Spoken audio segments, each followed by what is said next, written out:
In a top-secret project, a band of bold engineers plots to build IBM's first personal computer.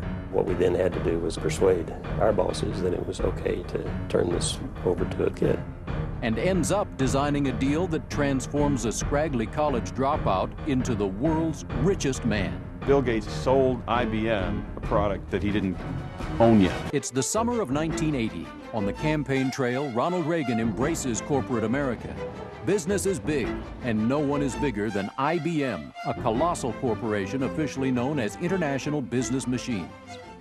IBM was 425,000 employees. It was 2/3 of the profit and half the revenue of the computer industry for a very long time.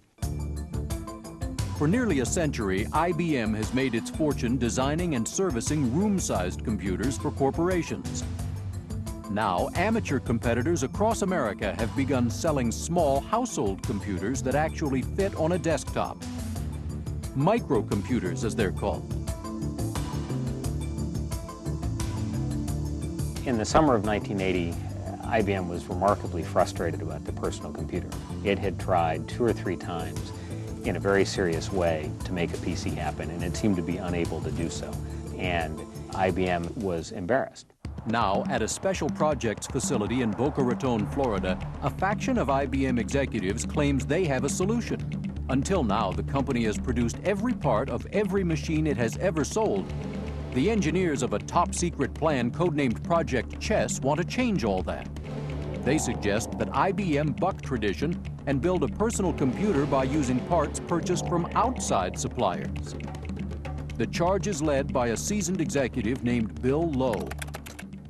For the first time, we were recommending that IBM not be the sales arm, not be the service arm, and that we would use hardware and software that was developed outside. IBM's top brass is skeptical. They hand down a mandate. Before they'll give him the green light, Bill Lowe has to track down all the parts he will need. To find some of the most critical components for the computer, Bill Lowe entrusts a senior member of his special projects unit named Jack Sams. We called a task force meeting on a Sunday, as I recall. Got 13 of us together and said, we've got 30 days to put a plan together to do everything that had to be done to develop and test a complete system. But word on the street is that the best man to help Big Blue and Jack Sams get their computer parts isn't exactly corporate material. He is an unlikely 24-year-old college dropout. His name is Bill Gates. He had several enterprises in high school where he was programming to make money. He had rounded up kids to do work for him, and he sold their work at a profit because he was paying them nothing and charging his customers more. 5 years earlier, in 1975, Gates had created a software development company with a friend from junior high school named Paul Allen. They called their company Microsoft. Now, in 1980, the company has grown to about 30 employees, including marketing manager Mark Ursino. I was totally impressed with the fact that he could talk about anything, that you could almost feel him listening to you and analyzing what you were saying and assessing you, how you match up in the Brights department. Another one of Microsoft's earliest employees is a former NASA computer engineer. 10 years older than his co-workers, he holds advanced degrees in mathematics and astrophysics. His name is Bob O'Rear. 35-year-old O'Rear had to acclimate quickly to Microsoft's relaxed environment. We wore whatever, whether it was Bermuda shorts or workout. Nobody wore a tie. It was extremely casual. Bunch of young, single guys writing software, basically, like a fraternity. Bill Gates' frat house is in a Seattle suburb called Bellevue. He and his band work inside this bank building across from a strip mall. It's about as far away from corporate America as you can get. Our bookkeeper did books on the floor in bare feet and was keeping receipts and stuff in shoe boxes. Now, 51-year-old Jack Sams of IBM, the largest computer company on the planet, is about to place a call to Microsoft. He has been assigned to find 2 pieces of engineering software so IBM can build its dream machine. The first piece is the electronic language programmers use to communicate with the computer. The second piece is the brain of the computer, or operating system. It's the engine that lets computer users perform basic tasks. July 21st, 1980. The morning after Sams gets his special assignment, he telephones Bill Gates to see if Big Blue can pay a visit. The phone call Jack Sams made, it was one of the seminal moments in American corporate history. At that point, IBM had $26 billion in annual revenue, $3.6 billion in profit, and an enormous market value. Microsoft had nothing. July 22nd. Jack Sams and his entourage arrive at 10800 on the corner of 108th and 8th Street in Bellevue. They exit the elevator on the 8th floor and walk into suite 819. They ask for Bill Gates. Young fellow came out of the back hall and said, "Come on back." And I was looking for Mr. Gates when I got to the office. He went around to the back of the desk and sat down. I realized the young man I thought was the office boy was in fact Bill Gates. Sams has strict instructions to reveal as little as possible about IBM's computer plans. His real intention is to size up Gates and Microsoft. He was tense, very focused on what he was saying. It didn't make any difference to him that his necktie was a little crooked. Sams avoids discussing specifics of his project, but he gathers that Microsoft can supply its electronic language. It also sounds like Microsoft can act as a vendor for the operating system. Gates seems like IBM's man. What we then had to do was go back and persuade our bosses that it was okay to turn this over to a kid. August 6th, 1980. 30 days have come and gone. Upon Jack Sams' recommendation, Bill Lowe pitches IBM higher-ups on the idea of creating a microcomputer using parts supplied by Microsoft and other suppliers. Everyone on the corporate management committee hates the project. Frank Carey, chairman of the board, is intrigued by the proposal. He gives Bill Lowe the go-ahead. Lowe, Sams, and Microsoft have 1 year to get a microcomputer built, tested, and into market. In those days, to get a product out the door in IBM with 1 year was really on the outer edge. If Lowe's team can pull this off, IBM can jumpstart a new computer market, reaping billions of dollars in profit. For Bill Gates, the job would be a dream come true. This is the one that could really change everything. What no one knows is that Bill Gates and his band can't do what IBM wants. In fact, the upgraded operating system that Sams thinks Microsoft is pulling together doesn't even exist. August 21st, 1980. A global giant is on a crusade. 1 month after paying his first visit to a fledgling computer company, Jack Sams flies back to Bellevue, Washington. Shortly after 9 a.m. on August 21st, 1980, Sams arrives to meet 24-year-old Bill Gates and his management team. We laid out in detail what we were trying to do, what the hardware was going to look like. We couldn't contain the energy. But the energy is quickly curbed by a major problem. Jack Sams wants to buy 2 computer components from Microsoft. Gates says Sams can have Microsoft's language software with no problem. But the second piece, the brain of the computer called the operating system, is much trickier. There's only one company, Gates suggests, that can provide it. Gates says his friend's company, Digital Research, near Monterey, California, is the only place that can produce IBM's upgraded operating system. Together, Gates and Digital Research's owner, Gary Kildall, can supply the parts IBM needs. Gates calls Kildall on the spot and arranges a meeting with IBM for the next day. As soon as the IBM folks left, Bill went absolutely nuts. We knew that a deal like that with IBM, if they got really serious about pushing their PC, would totally revolutionize what the company looked like. August 22nd, Jack Sams drives south along California's Highway 1 to Pacific Grove to meet with the owners of Digital Research. In this quaint Victorian home, the IBM project hits a huge hurdle. Digital Research won't sign IBM's one-sided non-disclosure agreement without knowing what IBM wants. IBM basically said, I can use anything you can tell me, you can't use anything I tell you. By the way, this meeting never happened. Digital research refuses to cooperate, forcing the IBM team to leave empty-handed. A desperate Sams calls Bill Gates. We'd assumed we could get this, and our assumption was wrong. If you don't have an operating system for this computer, it's pretty much dead. Without an operating system, Sams tells Gates that Microsoft's deal with IBM is off.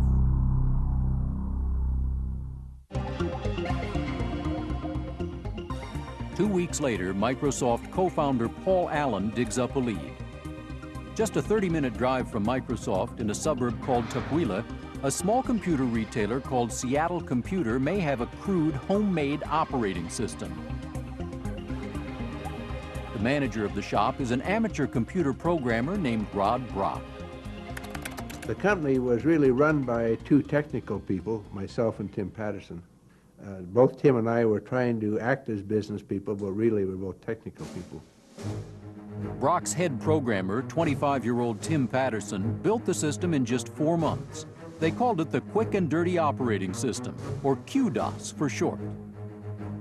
QDOS runs like a scaled-back version of the operating system IBM needs. It would have to be significantly adapted, but using the framework could save months of labor.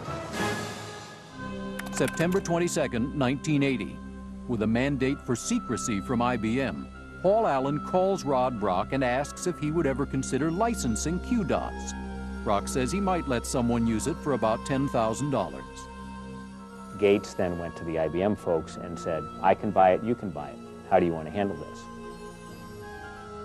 We wanted third-party participation. We wanted third-party hardware people. We wanted third-party software people. We wanted the world to jump on our bandwagon. Gates says he'll try to get QDOS from Seattle Computer. A deal with IBM is once again within reach. The next step is to complete a large proposal for IBM with an official price bid, a schedule, and specifications for QDOS and the language software. It's the biggest proposal Microsoft has ever done, and it's due at a meeting in Boca Raton, Florida in just 1 week. The evening before the proposal is due, Bill Gates, office manager Steve Ballmer, and head programmer Bob O'Rear rush to finish the details of their IBM proposal. We finished that proposal and we just ripped it out of the word processor, threw it in our briefcase and headed for the airport. At Microsoft, it was kind of a game to see who could get to the airport just in time. The winner was the guy who stepped on the airplane just as the door was closing. True to form, Gates, Ballmer, and Bob O'Rear are the last ones to board Delta's non-stop overnight flight to Miami. September 30th, Gates, Steve Ballmer, and Bob O'Rear touch down in Miami about 7 a.m. Their meeting starts at 10 o'clock, but they have a 2-hour drive ahead of them. Baggage claim, changing into rarely worn suits, and picking up the rental car mean every minute is critical in order to be on time at IBM. I changed into a suit, put on my tie, as did Steve. I can't even imagine what the reaction would be if somebody showed up without a necktie.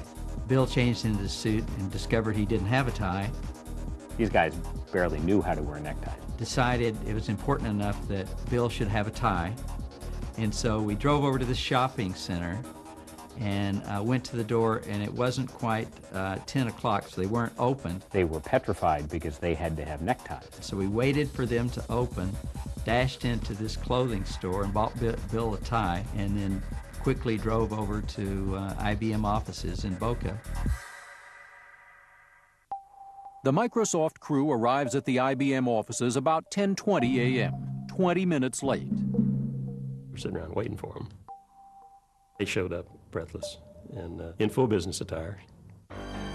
The IBM team lays out more research and their project deadlines. Gates soon realizes that he will have to wait until the next day to make a formal price bid on his work. And when he does, it won't be the plan that IBM expects. The next day, Bill Gates is prepared to make the pitch of a lifetime. Jack Sams, trying to be nice to Gates, pulled him aside and said, don't be afraid to ask for a lot of money. We know this is going to be more expensive than it probably should be. So if you want us to give $1 million for this, we'll give you $1 million for this. When Gates takes center stage to make his pitch, he surprises the IBM team. Gates doesn't want $1 million. What he wants is simple, just $400,000 to license his electronic language software called BASIC. He'll even throw in the operating system QDOS at no extra charge. But he has one hook. Gates had, the hard way, learned a couple of lessons that turned out to be very important. One is that you never take a lump sum payment for something. Gates insists that he be able to sell his language software and Seattle Computer's operating software to other computer manufacturers. And he'll take a royalty, $1 for every computer IBM sells. If it wants to do business with Gates, IBM has little choice but to accept his terms.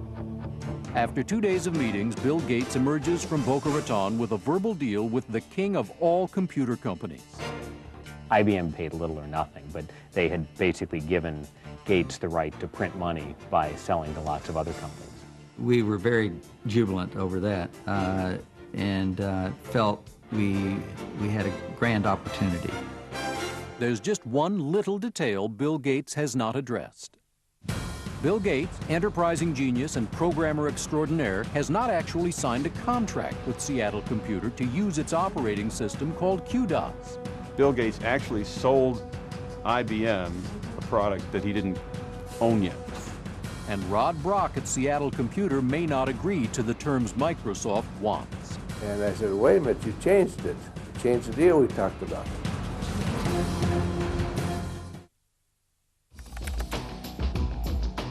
November 6, 1980. Bill Gates guarantees in writing that he will provide an operating system on a new microcomputer for IBM, the largest computer corporation in the world. But Gates has a problem. He doesn't actually own the operating system he promised. Microsoft still has to cut a deal with the owner of QDOS, a small computer shop called Seattle Computer. November 10th. Microsoft's Paul Allen is assigned to hash out a deal with Rod Brock at Seattle Computer. As it is now, the companies have a gentleman's agreement. Brock will get a flat fee every time Gates enlists a manufacturer to build computers with QDOS installed. They're willing to pay us $10,000 for each one they signed up. And we visualized that very likely they might sell a dozen companies, perhaps even more. Rod Brock still doesn't know who it is. We thought that was a bit odd, but they came up with a client and paid us $10,000, so we had our first sale. So we thought we were on our way. But before the deal is done, Bill Gates will attempt a radical ploy to change his contract with Seattle Computer. Meanwhile, in Bellevue, Washington, Microsoft programmer Bob O'Rear has a lengthy checklist of tasks in order to make the operating system run on a prototype microcomputer provided by IBM. They had to figure out some way to force fit it onto this machine from IBM. If the software doesn't work, then there's no deal. By late December, O'Rear is already falling behind schedule. It was a frantic pace.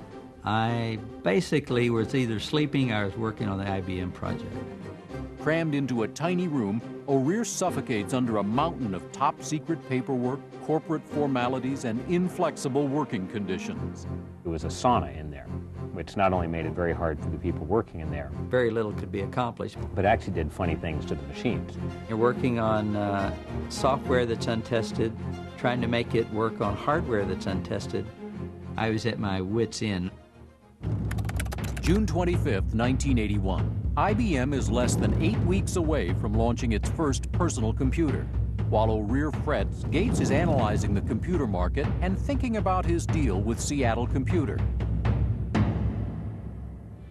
As it is now, Gates has a non-exclusive agreement with Seattle Computer to license its quick and dirty operating system in exchange for $10,000 per customer.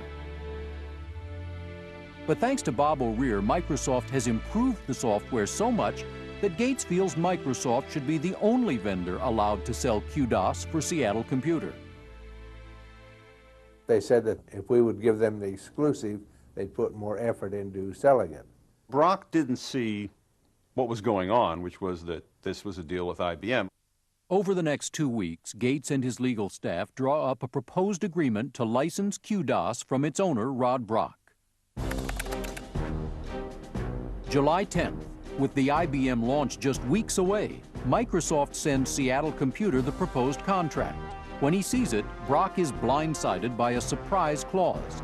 Microsoft will be the sole owner of QDOS. Struck me as rather odd. I wondered why he wants to be a sale. We hadn't planned to sell anything. Microsoft Office manager Steve Ballmer and Rod Brock meet to hash out the deal once and for all. Steve Ballmer said, "We got to get this contract signed." And I said, "Wait a minute, you changed it. You changed the deal we talked about." Ballmer claims that selling QDOS outright will help Brock, that Seattle Computer will be able to sell computers with the improved DOS, plus have unlimited access to future improvement at no charge. Perhaps most enticing, there's a cash incentive. Microsoft will give Brock $50,000 if he signs the deal now. And $50,000 at that time was pretty important to us. July 27th.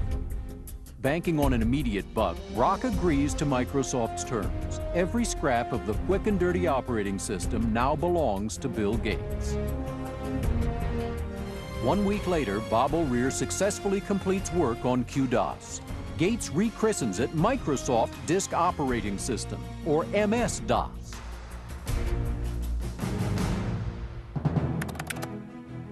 August 12, 1981. Just 2 weeks after Gates signed his deal for DOS, IBM launched its first personal computer. No one expected what happened next. Big Blue had only planned to sell 240,000 computers its first year. Customers clamored for more.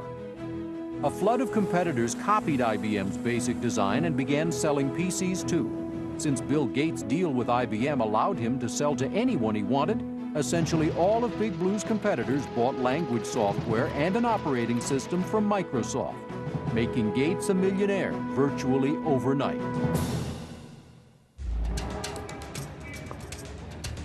While Bill Gates continues to reign supreme over the computer software industry, the strategy that put him in power offers 3 important insights into deal-making tactics.